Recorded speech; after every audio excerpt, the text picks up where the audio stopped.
In today's episode, I'm going to be talking about time tracking. Is it good? Is it bad? And is it the right thing to do with your staff, whether they are remote or in your office, in your hometown? That is what we're going to be talking about today. And having done this for about 6 or so years now and tried lots of different techniques and ideas and listened to many other people's opinions on this subject, I feel I have something of value to share. And yeah, I'm going to say nothing more and I'll see you in the episode. Okay, so I'm going to talk today about time tracking. That is monitoring the amount of time your staff are at work. How granular do you go? Do you go into the detail of every single click they make on their keyboard, or every task they do? Or is it more on a shift basis or a project basis? Or is it actually just on a how long they're logged in and logged out? Or is it actually nothing at all? It's a grey area. There is any incarnation or any different number of ways you could track people's time. And today I want to talk about the stuff that I've tried, that's worked, that's not worked, and what I believe is the right sort of tracking and why you should or shouldn't be doing it. That's what we're going to talk about today. And if you're on the fence about doing this, or you're already doing it and you're wondering if it's worthwhile or if it's maybe harming your staff's trust in you as a business owner, or as a business, then listen in, because this is what we're going to be talking about today. So first off, before I go into the reasons why, I'm going to talk about the reasons why not. And these come from a lot of beliefs that people hold about time tracking.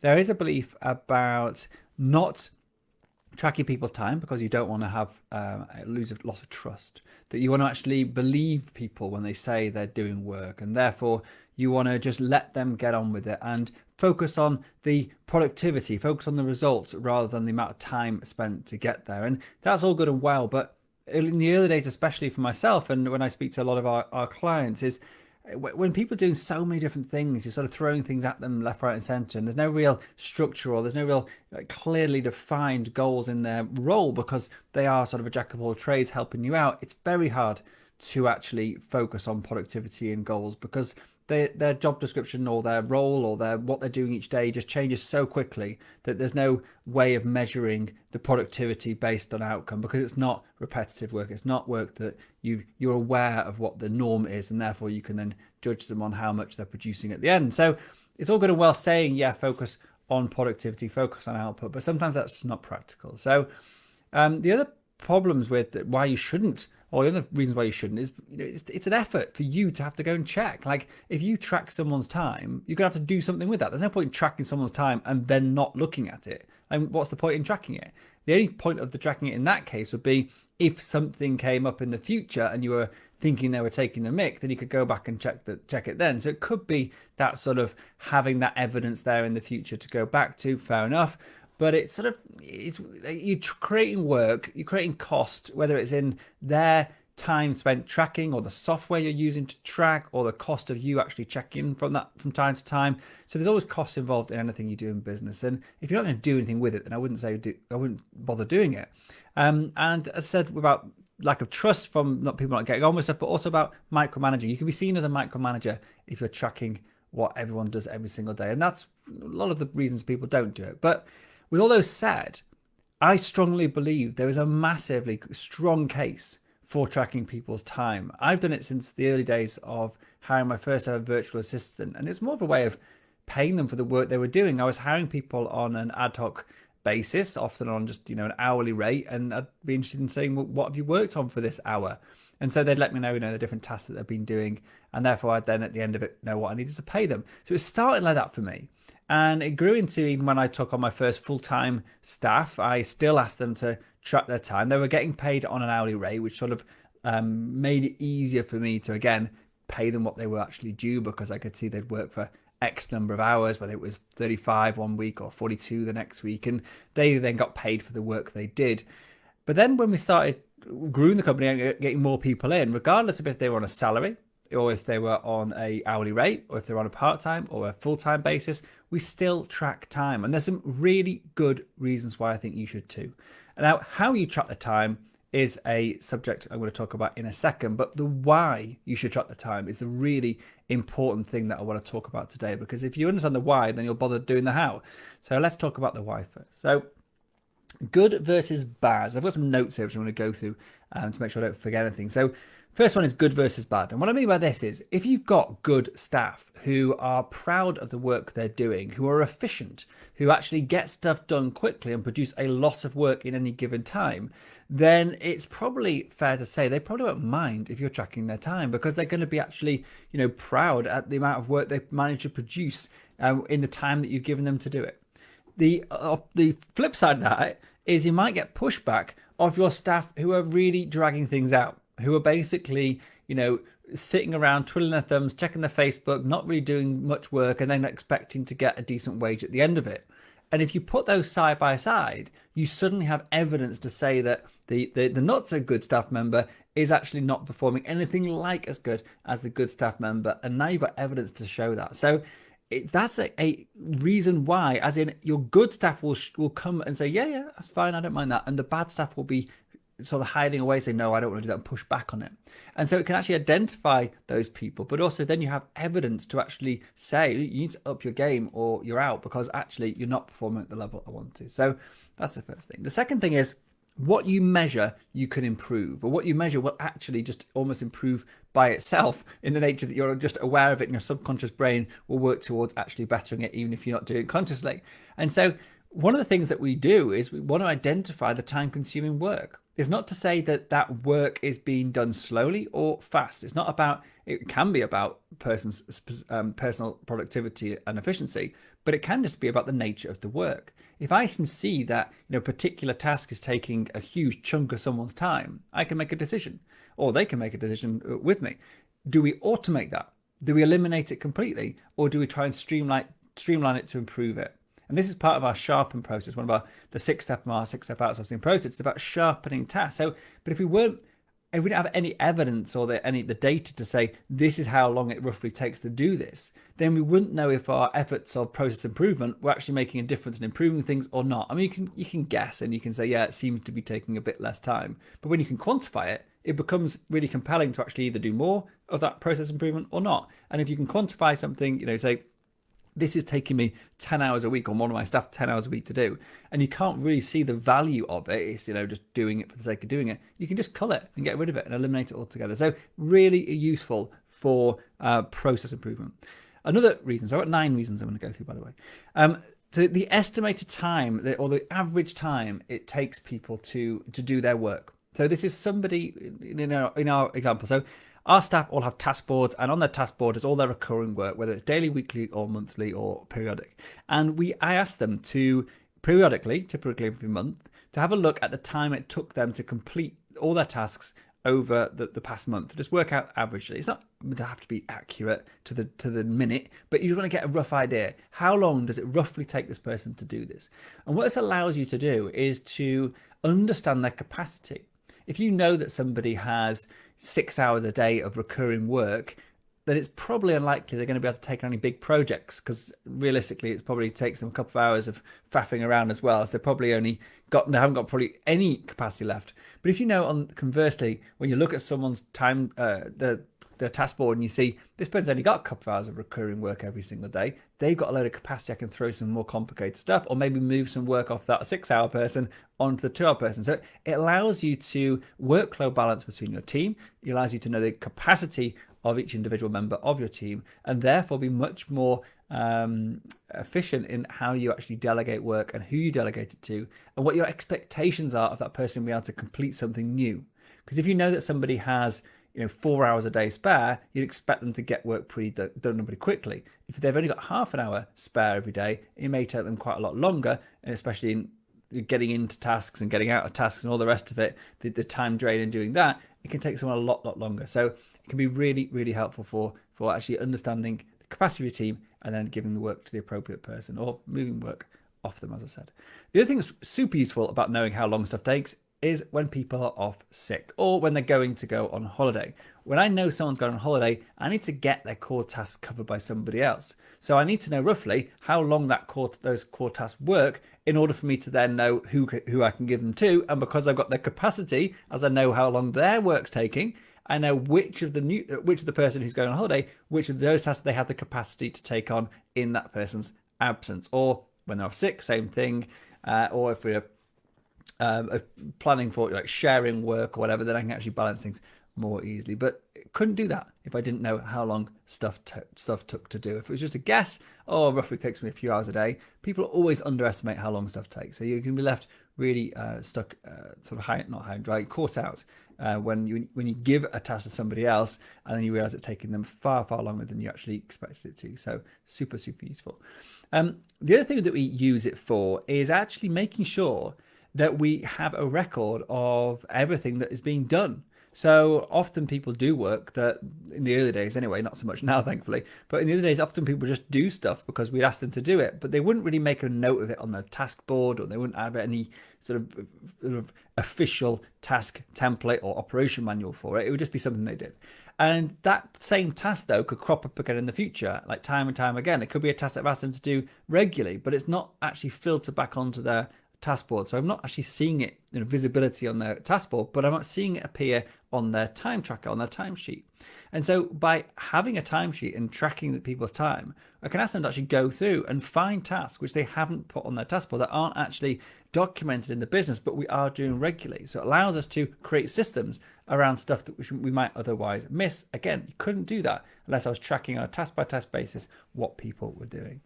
It also allows us to assess the ability and the performance of new staff or existing staff moving into new roles. So when we've got a history, some data about how long the stuff usually takes, then when we put someone new in that role, we can see very quickly if they're thriving and doing well in that role, or if they're really struggling, or if maybe they just need a bit more time. But we can know that because we can see that as long as their time's improving, getting towards our norm, then it's acceptable to let them to continue a bit more. But if they're actually taking longer and longer over doing that task, again, through evidence of the time tracker, I can then say, actually, this probably isn't the right role for this person. Maybe we should move them into something else, or give them some more support so they do get up to speed. I wouldn't know that unless I tracked their time and I had a baseline to know where to go from, and that's from the time tracking I'd done previously. The next thing is that you just get more feeling that you're getting value from your team.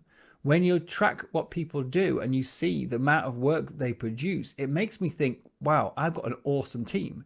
It doesn't make me think, look, what on earth are these people doing? Because if I do ever feel like that, and I can evidence that now on their timesheet, and I can say, how come you took 6 hours over doing this thing? I thought you were going to take 10 minutes. But if I didn't have it documented, I didn't say this is a specific things these have been doing every day, I wouldn't know which thing to ask about. So there's an open question, why did your work take so long today? Why did you produce so little work? Whereas if I can say that, task B, maybe it's posting something on Facebook, and I can say, how come it took you so long to do that this week? It normally doesn't take you anything like that long. And they can say, well, actually I had X, Y, and Z problems, and actually we include that in our time tracking. I'll talk about this in a minute as well. But actually, by time tracking, it allows people to evidence why things may have taken longer as well. So then as the business owner or the manager, you can actually say, okay, yeah, it was just a one-off. That just took 3-4 times as long as usual because something terrible happened and whatever. It's just, one of those things. I don't have to question it. It's just there, and it's black and white, and it's easy for me. It takes away a lot of those awkward conversations. So contrary to what you may think, actually having the time tracker makes it easier to see when people are underperform, but also when they're really performing very well, or when it's just because one of those things. The other thing is it's much easier to measure the time taken than it is to measure productivity and output, as I discussed before, for a role which you haven't got a baseline of productivity for. If you know that on average a copywriter will write 500 words an hour, I don't know what it is, but if it was, or your podcast person would take 4 hours to process your podcast for you, or if you're doing someone posting stuff, it takes 20 minutes to create a new thumbnail for the post. If you got evidence for this, then you can say, I want you to produce 10 of these, and therefore it should take you 10 times the average. Then that's fine. You can actually measure productivity based on the number of things, or the amount of calls they make, or the things they actually do. Or if it's actually a case of you'll want quality over quantity, then maybe that it's not the time that's important. It's more about what they produce at the end, to a point. So, but those things are actually quite hard to measure when you're starting out in business. They're hard to measure. I mean, I say when I'm starting out in business, I've been going for 6 years and I still find those things hard to measure.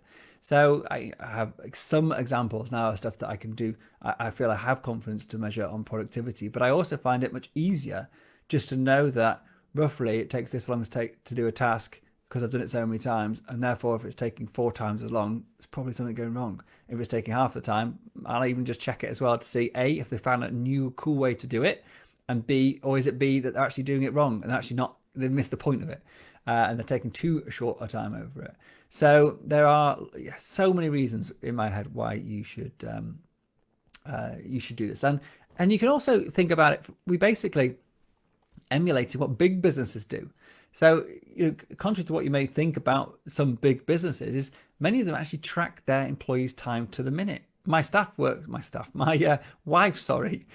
she's not my staff. My wife works for one of the big 4 accounting firms, and she is forced to track her time to the minute for every hour she works. That's because in her company, a lot of those hours are billed to clients. So however many minutes she works on a particular client, that client's going to get billed.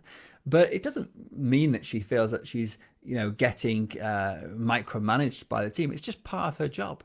And I think that one of the challenges that some people have is that introducing this to an existing team is more challenging than like I did. Like when I started outsourcing work to the Philippines, this was what I did. So people came to the company, that was just the way we worked. There was never a question. You either took the job or you didn't. There wasn't a job without time tracking and a job with time tracking. You had, in my company, and you could choose. It was either do the time tracking or get a different job. And so the challenge though is when you have existing staff, which you haven't been tracking the time for, and then you want to introduce it.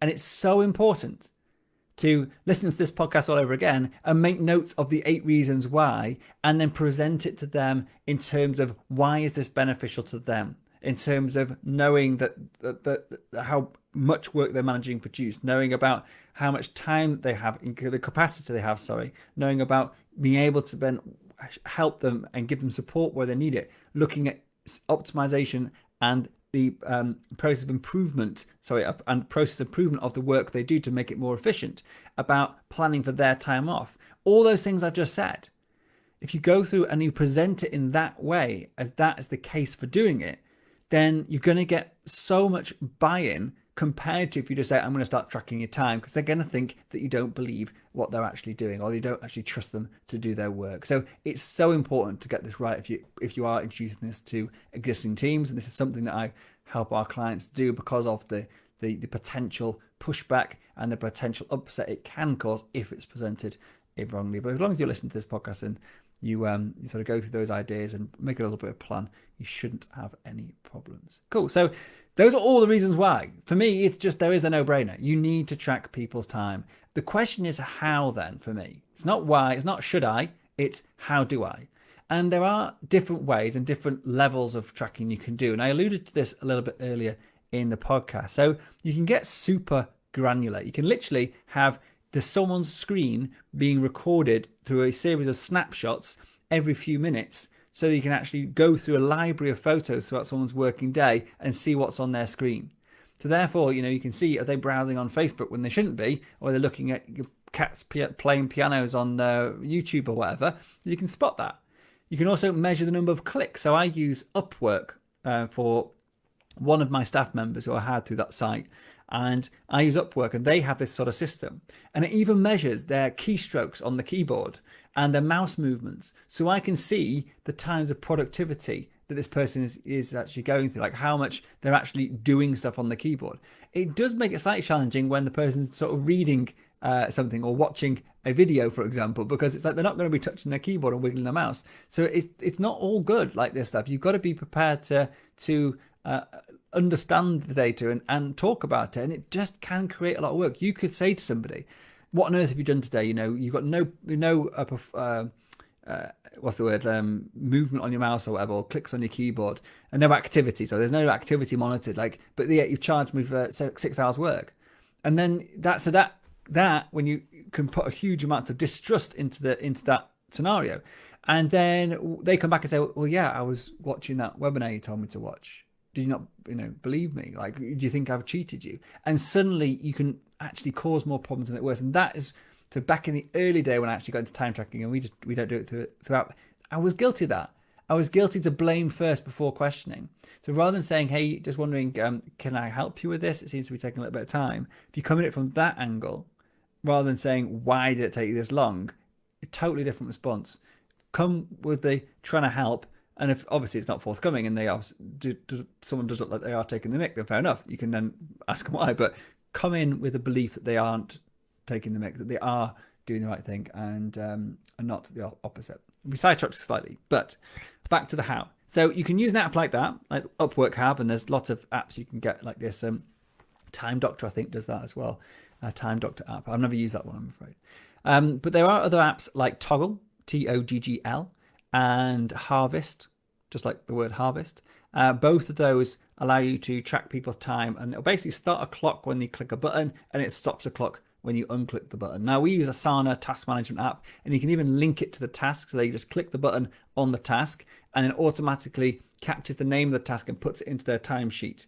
And so if they work on the same task twice, it'll just keep on adding it to that. So that can be really quite helpful to speed up the process. But, and this is the big but, I mentioned this before, that I like if something has taken longer than expected, I like the person to be able to add a little note on there to be able to say why.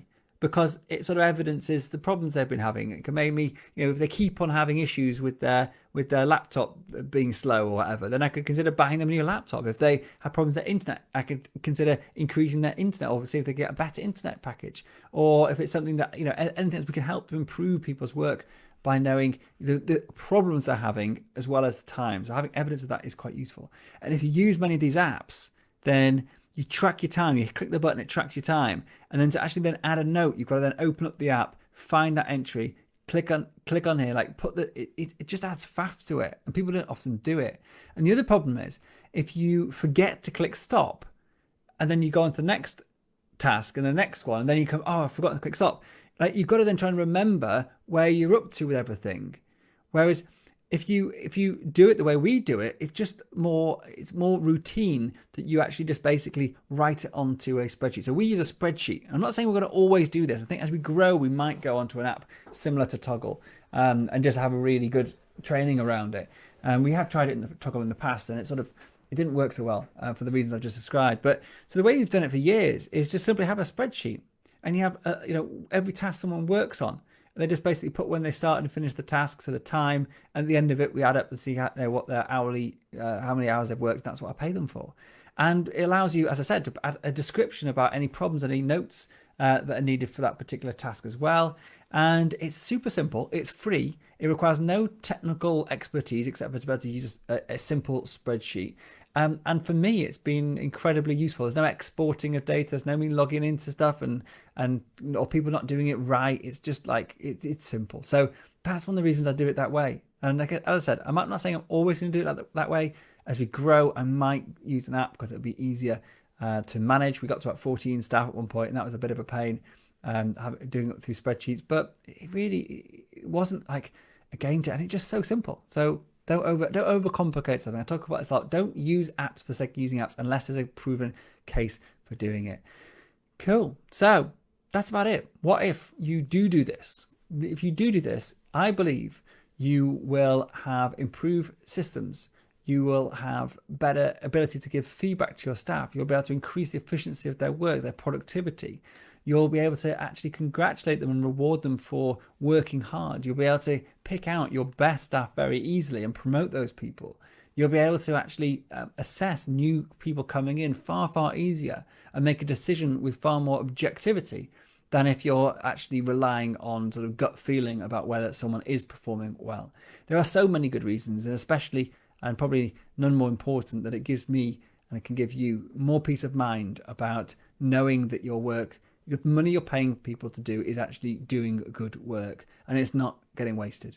And by tracking time, by being aware of the numbers, by using those numbers in the ways I've described in this podcast to improve people's workloads, improve the efficiency of your team, then it can massively, massively help your business going forward. So that's it. Hope you've enjoyed today. If you have, please do like this post or episode, depending where you're listening to it. Please do subscribe, and I look forward to seeing you next time. Thank you very much.